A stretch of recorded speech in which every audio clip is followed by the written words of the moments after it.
दोस्तों, एक बड़ी सी नदी के किनारे कुछ पेड़ थे जिनकी टहनियाँ नदी के धारा के ऊपर तक फैली हुई थी। एक दिन एक चिड़िया का परिवार अपने लिए घोंसले की तलाश में भटकते हुए उस नदी के किनारे पहुंच गया। चिड़िया ने एक अच्छा सा पेड़ देखा और उससे पूछा, हम सब काफ़ी समय से अपने लिए एक नया मजबूत घर बनाने के लिए वृक्ष की तलाश कर रहे हैं। आपको देखकर हमें बड़ी प्रसन्नता हुई।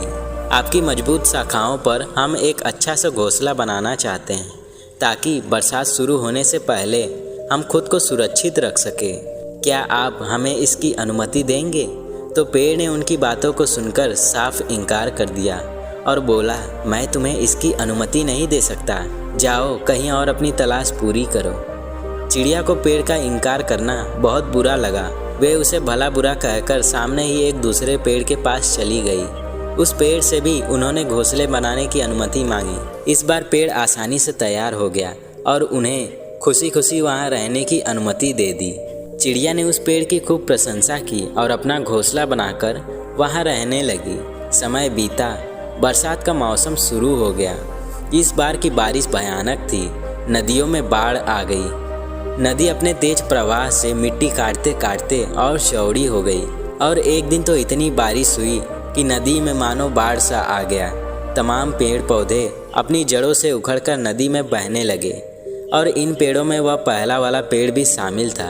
उसे जड़ों सहित उखड़कर नदी में बहता देख चिड़िया का परिवार खुश हो गया, मानो कुदरत ने पेड़ से उसका बदला ले लिया हो। चिड़िया ने पेड़ की तरफ उपेक्षा भरी नज़रों से देखा और कहा, एक समय जब हम तुम्हारे पास अपने लिए मदद मांगने के लिए आए थे, तुमने साफ इनकार कर दिया था। अब देखो, तुम्हारी इसी स्वभाव के कारण तुम्हारी यह दशा हो गई है। इस पर इस पेड़ ने मुस्कुराते हुए उन चिड़ियों को कहा, मैं जानता था कि मेरी उम्र हो चली है और इस बरसात के मौसम में मेरी जड़ें टिक नहीं पाएंगी और मात्र यही कारण था कि मैंने तुम्हें इनकार कर दिया था, क्योंकि मैं नहीं चाहता था कि मेरी वजह से तुम्हारे ऊपर कोई विपत्ति आए। फिर भी तुम्हारा दिल दुखाने के लिए क्षमा चाहता हूँ। और ऐसा कहते कहते पेड़ पानी में बह गया। चिड़िया अब अपने व्यवहार पर पछतावा करने के अलावा कुछ नहीं कर सकती थी।